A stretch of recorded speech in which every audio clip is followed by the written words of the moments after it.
నిర్భయ ఘటన తరువాత అత్యాచారం హత్యలు చేయాలంటేనే భయపడేలా చట్టాలు చేశారు. కానీ ఏం లాభం? సైకో కిల్లర్, సైకో రేపిస్టులకు ఇవేవి అడ్డుగా లేవు. అన్నింటికీ తెగించారు. ఉరి తీసిన డోంట్ కేర్ అని సంజయ్ రాయ్ అంటున్నాడంటే అతడి మానసిక స్థితి, సమాజ బాధ్యతలపై చర్చ జరుగుతోంది. కేవలం కఠిన చట్టాలు నేరాలను ఆపుతాయా? ఎవరి బాధ్యత ఎంత అన్నది చర్చనీయాంశమవుతోంది. ఆడబిడ్డల మాన ప్రాణాలకు నిజమైన భద్రత ఎప్పుడన్న ప్రశ్నలు పెరుగుతున్నాయి. న్యాయం జరగడమంటే దోషులకు శిక్ష పడ్డమే కాదు, సమాజంలో మార్పు అవసరం. మరి ఆ మార్పు వస్తుందా? నిర్భయ ఘటన దగ్గర నుంచి హాత్రాస్, ఉన్నావ్, కథువా, ఇప్పుడు కోల్కతా మధ్యలో మారిందేంటి?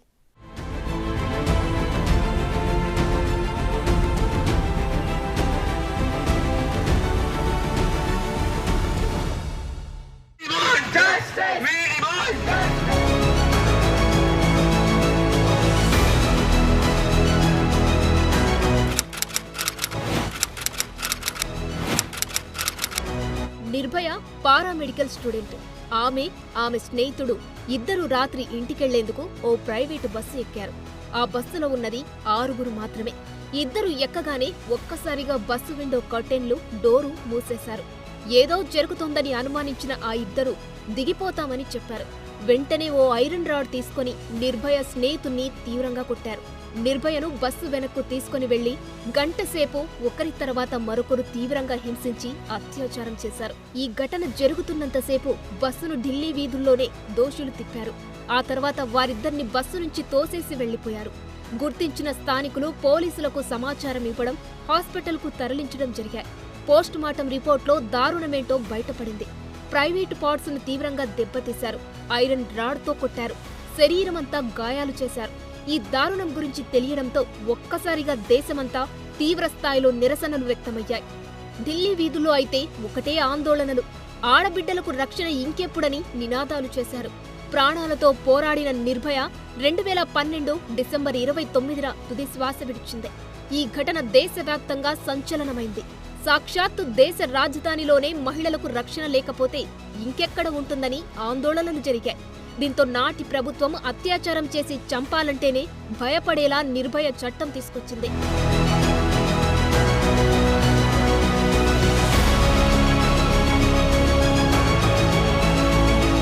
మళ్లీ ఇప్పుడు కోల్కతాలో వైద్య విద్యార్థినిపై అదే తరహాలో అమానుషం జరిగింది. కఠిన చట్టాలు వచ్చినా సైకో రేపిస్టుల్లో మార్పు రాకపోవడంపై ఆందోళనలు పెరుగుతున్నాయి.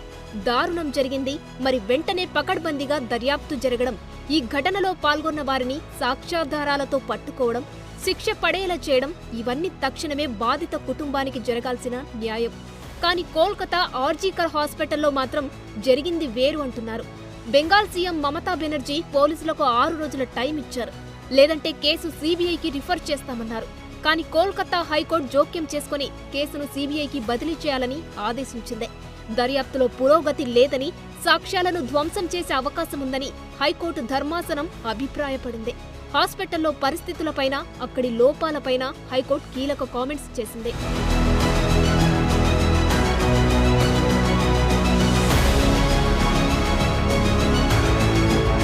నిజానికి ఈ కేసును మొదటి నుంచి తప్పుదోవ పట్టించేలా కొన్ని ఘటనలు జరిగాయి.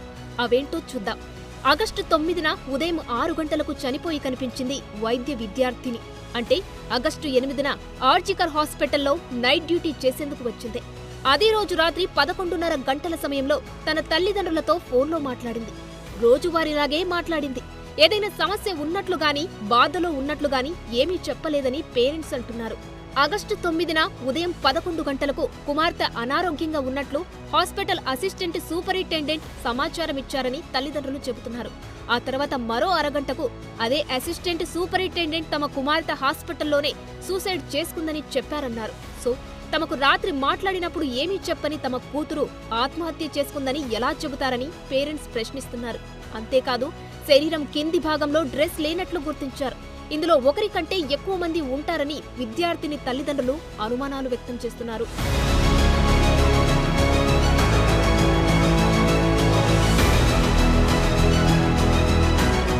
అంతకంతకు విషయం కోల్కతా అంతటా తెలిసిపోయింది. వైద్య విద్యార్థినిని దారుణంగా రేప్ చేసి చంపేశారన్న విషయం తెలియడంతో ఆర్జికర్ హాస్పిటల్కు పెద్ద ఎత్తున జనం వచ్చారు. సిటీ నడిబొడ్డున ఈ నిర్లక్ష్యం ఏంటని నినాదాలు చేశారు. దీంతో ర్యాపిడ్ యాక్షన్ ఫోర్సును రప్పించి సాయంత్రం పోస్టుమార్టం చేయించారు. ఈ రేప్ అండ్ మర్డర్ చేసినట్లుగా చెబుతున్న సంజయ్ రాయ్ గురించి కూడా కీలక విషయాలు వెలుగులోకి వచ్చాయి. అతడు పోలీసులకు సివిక్ వాలంటీరీగా పనిచేస్తున్నాడు. పోకిరి చేష్టలతో లోకల్గా ఉండేవాళ్లకు ఇబ్బంది కలిగించేవాడని గుర్తించారు. అతడు పుట్టినప్పటి నుంచి తనకు కష్టాలు మొదలయ్యాయని నిందితుడి తల్లి చెప్పడం చూస్తుంటే అతడి సైకో ప్రవర్తన ఎలాంటిదో అర్థం చేసుకోవచ్చు. పోర్న్ వీడియోలకు అడిక్ట్ అయినట్లు గుర్తించారు. ఒక ఘోరమైతే జరిగిపోయింది. కోల్కతాలో పీజీ వైద్య విద్యార్థినిపై రేప్ అండ్ మర్డర్ ఘటనతో యావత్ దేశం ఉలికిపడింది. బాధితురాలికి న్యాయం చేయడానికి బదులు నిందితుడిని రక్షించే ప్రయత్నాలు జరిగాయా అన్న డౌట్లు పెరుగుతున్నాయి. రోజు పెద్ద సంఖ్యలో రోగులు వచ్చే హాస్పిటల్లో సరిగ్గా సీసీ కెమెరాలు కూడా లేకపోవడం ఏంటన్న ప్రశ్నలను తెరపైకి తెచ్చాయి. సరైన సంఖ్యలో సెక్యూరిటీ లేకపోవడం కూడా అనుమానాలను పెంచుతున్నాయి. ప్రభుత్వ ఆసుపత్రుల్లో నిర్లక్ష్యాన్ని ఈ ఘటన గుర్తు చేస్తుంది. నిర్భయ ఘటన తర్వాత కఠిన చట్టాలు వచ్చినా నేరాలు అరికట్టడంలో వైఫల్యాలు జరుగుతూనే ఉన్నాయి. హత్రాస్ నుంచి ఉన్నావ్ వరకు, కథువా నుంచి కోల్కతా వరకు ఇదే దారుణ ఘటనలు రిపీట్ అవ్వడం సభ్య సమాజం తలదించుకునేలా చేస్తున్నాయి.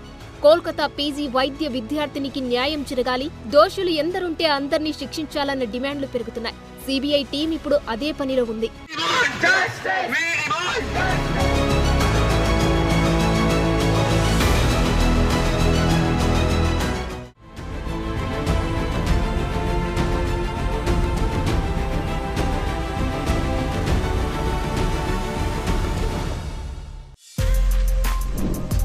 For more videos like this, subscribe Big TV channel.